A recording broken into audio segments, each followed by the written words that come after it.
va pas trahir son alliance. Dieu ne va pas oublier sa promesse. La Bible dit, nos voix ne sont pas celles de Dieu. Nos pensées ne sont pas celles de Dieu. Et la Bible dit, si Dieu fait laisser sa parole, si Dieu donne sa parole, la parole ne peut jamais retourner sans avoir lu. Dieu est fidèle. Il est fidèle. Il est fidèle. Il a dit dans sa parole, dans le pays où vous serez, il n'y aura aucune femme qui va avorter. Aucune femme qui sera stérile. Tu n'as pas droit à rester stérile. Stérile. Dieu dit, par le précis de Jésus, nous sommes guéris. Il est fidèle à sa parole. Il est fidèle à sa parole. Il veille. Il veille. Il prend soin. Écoutez-moi, bien-aimé. La Bible dit, Dieu n'est pas comme un homme pour mentir. Pourquoi? L'homme de sa nature est menteur. Il peut te dire, viens frère, reviens demain, je vais te... Et quand tu viens, il commence à chercher les échappatoires. Tu vois frère, oui, j'avais la volonté. Mais... frère, on passe derrière. L'homme peut tromper. L'homme peut oublier. L'homme peut négliger ce qu'il a dit. Mais Dieu n'est pas un pistelon. Il va sur sa parole. La parole t'a tué. S'accomplira dans ta vie. Peu importe la durée. Peu importe le temps. Elle doit s'accomplir. Elle doit s'accomplir. Dis à ton voisin, à ta voisine, la parole de s'accomplira là-bas.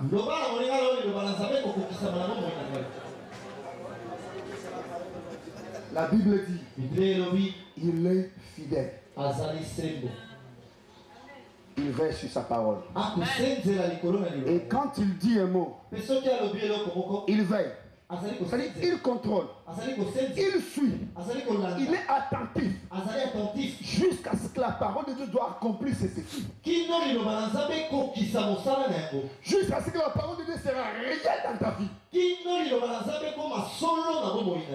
veille. La Bible dit, il est fidèle. Il est fidèle. Nous pouvons être infidèles. Dieu restera fidèle. De génération en génération. Il restera fidèle. Il restera fidèle.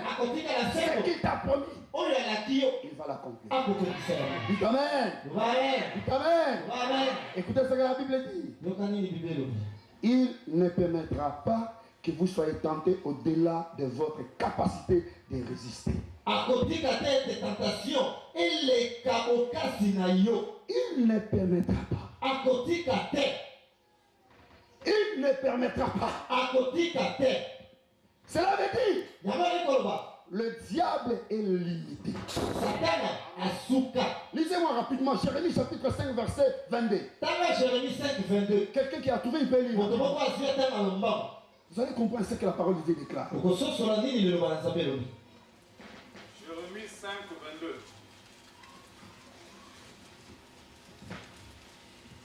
Ne me craindrez-vous pas, oracle de l'Éternel? Ne tremblerez-vous pas devant moi? Moi qui ai donné à la mer les sables pour limite, barrière éternelle qu'elle ne doit pas franchir. Ces flots s'agitent, mais ils sont impuissants. Ils mugissent, mais ils ne la franchissent pas. Amen. La Bible dit, il a donné au sable comme limite. Si vous vous rendez à la mer, à la plage, vous allez voir le flot s'agite. Il y a une limite. Ça ne peut pas déborder. Ça ne peut pas déborder. Le diable est limité. La Bible dit, il ne permettra pas que vous soyez tentés au-delà de votre capacité de supporter. Quand il y a une tentation dans votre vie, Dieu vous donnera toujours la capacité le supporter. Parce que la Bible dit, avec la tentation, il prépare aussi un moyen par lequel vous allez sortir. Amen. Amen. Amen. Amen. Amen. Amen. Amen. Est-ce que tu peux dire Amen? Amen. Est-ce que tu peux dire Amen? C'est-à-dire, quand les tentations se présentent, les difficultés se présentent, Dieu a déjà préparé un moyen. Un moyen de sortie. Une issue, Dieu déjà l'a préparé. Voilà, peuple dit, ne craignez point. Restez obéissant à la parole de Dieu. Peu importe la situation dans laquelle tu te trouves, il y a déjà un moyen que Dieu a préparé. Tu savais bien. Élie était au torrent. C'est là où il buvait de l'eau du torrent. Avant que les torrents soient secs, Dieu a préparé une femme à Serapta. Celle-là va nourrir Élie. Même si la chasseresse frappe tout le monde. Pour toi, Dieu a préparé une place pour toi. Cette place-là n'est pas dans les cieux. Ici même sur la terre.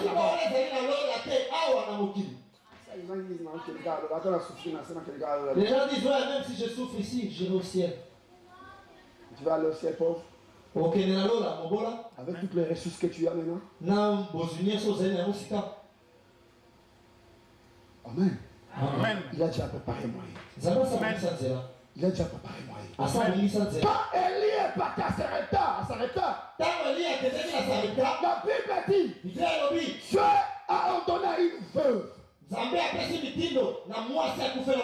Ce n'était pas un homme riche. Mais Dieu a préparé une veuve. Écoute-moi bien, ami. Dans la vie souvent, Dieu nous donne des petites choses pour faire des grandes choses. Amen. Ne néglige pas les faibles commencements de ta vie. Gère bien tes idées. Il faut avoir l'objectif dans ta vie, dans tout ce que tu es en train d'entreprendre. Dieu a préparé déjà quelqu'un pour venir à ton secours. Élie, lorsqu'il est parti là-bas, il y avait une veuve qui était là. La veuve cherchait de bois. Elle avait un peu de farine, un peu d'huile. Elle se disait en elle-même, je vais faire du gâteau. Moi et mon enfant, nous allons manger, nous allons mourir. Parce qu'il avait la mort. Elle envisageait déjà la mort. Mais quand la parole de Dieu était venue au travers d'Élie, la mort a été transformée à la vie. L'obéissance à la parole de Dieu va faire couler le miracle dans ta vie. Elle va transformer la mort à la vie. La Bible dit quand Élie était prêt de se présenter là-bas, elle a dit à la femme, s'il te plaît, donne-moi un peu d'eau. Je voulais boire. Lorsque la femme s'est rendue là pour prendre de l'eau, Élie a dit, non, un peu de gâteau. Ah, si c'était dans nos jours. Ça demande de l'eau, arrête-toi là-bas. Amen. La femme a dit, je suis resté avec une petite provision. Si je la mange, nous mourrons. La mort était dans la porte. Ce matin, tu peux transformer ta mort à la vie. Tu as ce pouvoir-là. Cette femme a donné à Élie. La Bible dit, elle ne manquait rien dans sa maison. L'huile ne se terminait point. Et la farine était là. Parce que le Seigneur a permis. C'est le temps pour toi d'apprendre à s'aimer. Amen. Dieu t'a donné une semence en ta vie. Si tu manges ta semence, tu perds ta moisson. Est-ce que vous m'avez compris? Tu as une semence. Je veux que tu la sèmes. Afin que tu récoltes. Mais si tu manges ta semence, tu perds ta moisson. Imaginez-vous le sort de cette femme. Si elle avait dit dit à Élie, non, je te donne seulement de l'eau parce que tu as commencé à me demander de l'eau. La farine, je vais faire un gâteau, nous allons manger, moi et mon fils.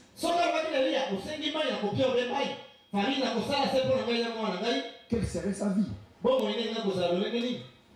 Beaucoup nous hésitons à s'aimer dans la parole de Dieu, dans l'œuvre de Dieu. Parce que nous avons tellement de choses à faire. Laisse-moi te dire. La Bible dit celui qui masse en excès s'appauvrit. Ce matin, Dieu aussi a besoin de s'arrêter. De vendre de s'arrêter. Avec la foi, nous allons s'aimer. Le miracle de Dieu ne manquera pas dans ta vie. Amen. Amen. Amen. Alléluia. Amen. Est-ce que tu peux aussi être une veuve de Sarepta? Alléluia. Alléluia. Amen. Élie a mangé et il est parti. Et quand il est parti, Dieu lui a dit de se présenter devant Akab. La Bible nous fait voir. Lorsque Élie s'est présenté, Élie a dit à Akab. La Bible dit. Ensuite Élie dit à Akab, va manger et boire, car j'entends le bruit de la pluie. J'entends le bruit de la pluie. J'entends le bruit de la pluie. La Bible déclare, le ciel était sec. La terre était sèche. Mais Élie a dit, j'entends le bruit de la pluie. Peu importe ta sécheresse. J'entends le cri des bébés. J'entends le bruit de la richesse. Le Seigneur veut faire quelque chose dans ta vie. La Bible dit, Élie était sur le sommet de la montagne. Et là, il priait. La Bible nous fait voir, il s'est rendu vers le sommet du mont Carmel. Il s'inclina jusqu'à terre. Le visage entre les genoux. Oui, il dit à son serviteur, monte donc regarder le ciel. Monte regarder du côté de la mer. Le serviteur monta et regarda.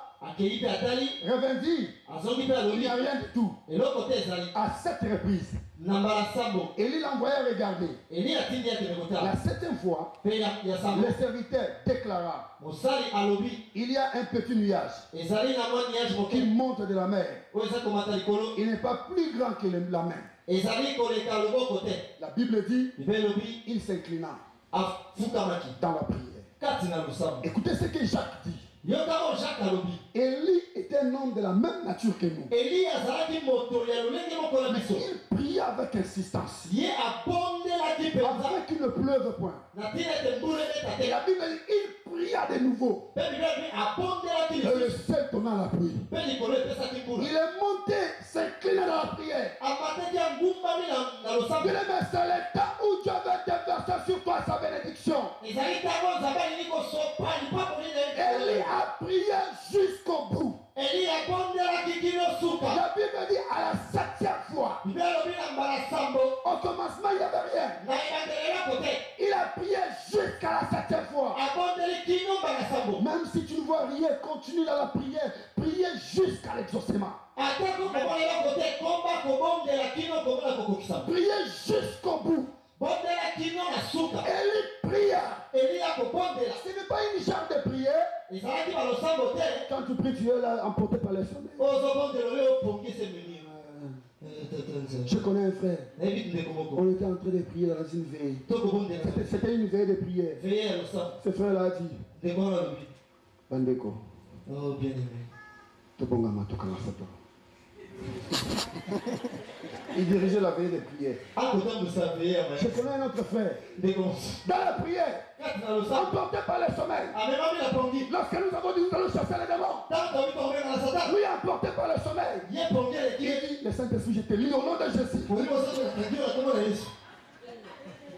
Un autre a dit, Nzambe, Kokufa Tozokufa. Comme nous mourons. Alléluia. Élie a prié. Il a demandé. La première fois, il n'y avait rien, aucun signe. Même si tu ne vois pas un signe, moi j'attends le bruit. J'attends. Ça souffle. Ça souffle. Élie a prié pour la seconde fois. Il n'y avait rien. Écoute-moi. Tu n'es pas un perdant parce que tu as échoué. Mais tu seras un perdant si tu refuses de reprendre. N'aie pas peur de tomber. Même si tu as commencé, ça ne marche pas. N'aie pas peur. Il est dangereux de ne pas risquer. De ne pas prendre un risque. Pas un risque. Pas un risque. Même si ça ne marche pas. Pour la première fois tu as prié, ça n'a rien marché. Pour la seconde fois tu as prié, ça n'a rien marché. N'est-ce pas nous disons à nos enfants, Téléma, Olia, Soso, Téléma, même s'ils tombent, Téléma, Olia, Soso, même s'ils tombent, oh papi, courage. Toi c'est Téléma, Olia, Soso.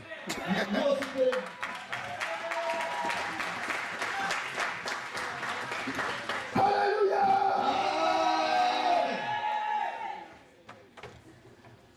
Dis à ton frère, tu seras un perdant ou une perdante si tu refuses de reprendre cette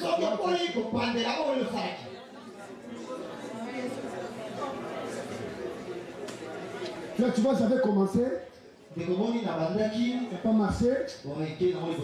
Quand tu vois le frère Zaïro là, tu vois, hein? Je vais commencer. Ton succès ne dépend pas des fois, tu vois, comme les Zaïro. Mais si tu es là où tu as établi, moi j'entends le bruit. Ça vient. Ça va arriver. Ça va arriver. Ça va arriver. Je croyais que tu vas te lever pour dire amen.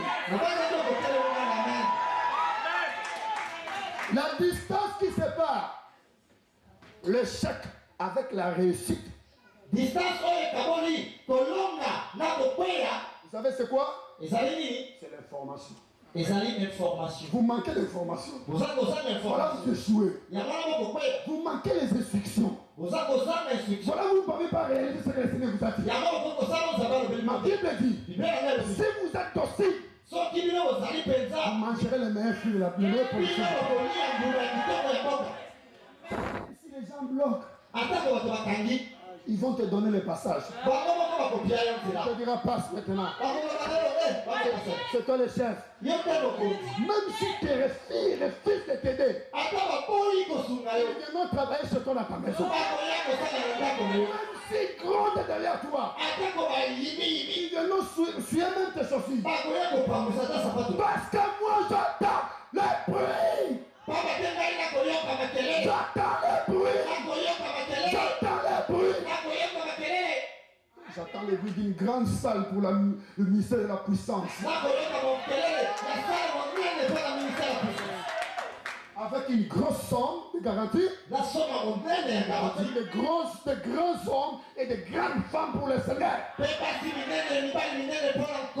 Les gens qui écoutaient la parole de Dieu. Aujourd'hui, le Seigneur veut bénir. Quand j'ai fini ma prédication le dimanche passé, je suis rentré chez moi. Moi, je vis à Lenou. C'est là chez moi. Amen. Amen. Je suis rentré. Le Seigneur m'a dit, j'aime quand tu vas prier, tu vas prêcher le dimanche. Je n'ai pas de programme. Je suis venu prier ici à la puissance. Je n'ai pas d'engagement avec d'autres églises. Mais je vais prêcher où? J'ai écouté la voix du Seigneur, je vais aller prier. Quand je suis croisé avec le pasteur, il m'a dit, pasteur, c'est toi qui vas prêcher le dimanche. Et moi, je te dis avec conviction, j'ai prié le Seigneur toute la nuit. Ce matin, si tu es attentif à la parole de Dieu, et si tu obéis à la parole de Dieu, la pluie va descendre à ta vie. Dieu veut que tu quittes Kérit pour aller à Sarepta. Fini Kérit. Il y a déjà la sécheresse. Lève-toi vers la ville. Kérit était une pousse. Sarepta était une ville. Dieu veut t'enlever de la pousse pour aller dans la pousse. Peut-être tu as commencé le ministère dans la pousse, il n'y a rien. Dieu veut t'enlever là pour t'amener dans la ville où tout le monde va te voir. Ne crains pas. Tout ce que tu dois faire, ça doit marcher. Ça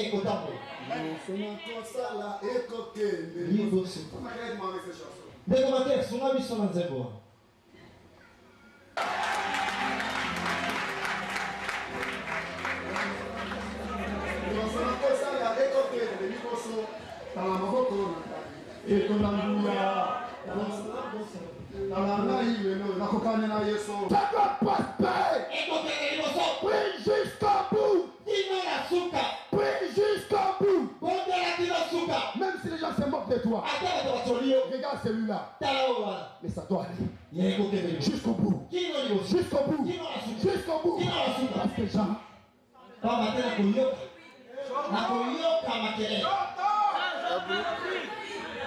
alléluia. J'entends le bruit de pluie. Je vois plusieurs voiles, plusieurs mariages.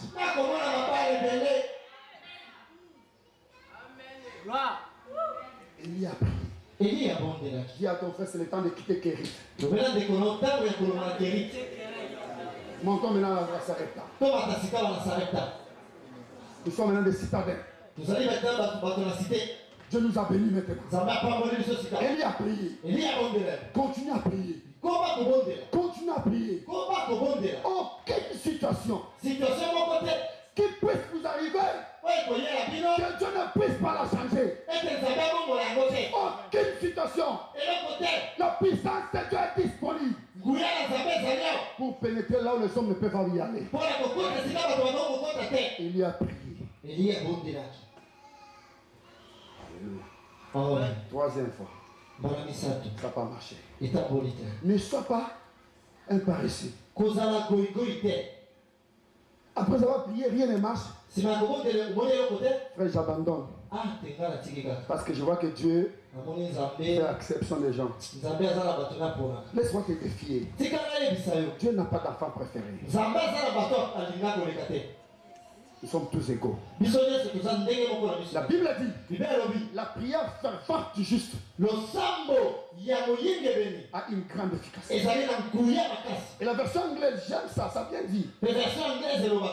La justice, la prière fervente du juste, le mot juste, l'anglais a employé un mot right standing. C'est juste debout, c'est juste. Ça veut dire, nous avons tous la même position devant le Seigneur.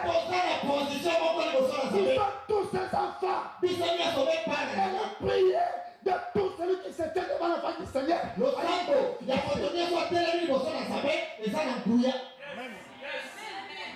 Pourquoi tu pleures? Élie a prié. Élie a fait de sa prière sa vie. N'abandonne pas de prier. Même si tu ne vois rien. Mais moi je dis j'entends le bruit. Ça va arriver. Ça va arriver. Élie a prié. Il a envoyé son serviteur. Le serviteur a dit, j'ai vu une petite chose. Un petit nuage qui monte de la mer. Il n'est pas plus grand que la main. Une petite nuage. C'est ça, une petite chose là que Dieu te donne pour que toi tu en fasses beaucoup de grandes choses. Un petit nuage. C'est ça qui va apporter la pluie dans ta vie. C'est ça qui va apporter la pluie. Parce que j'attends quelque chose. J'attends quelque chose. J'attends quelque chose. J'attends quelque chose. J'attends quelque chose. Ça va tomber.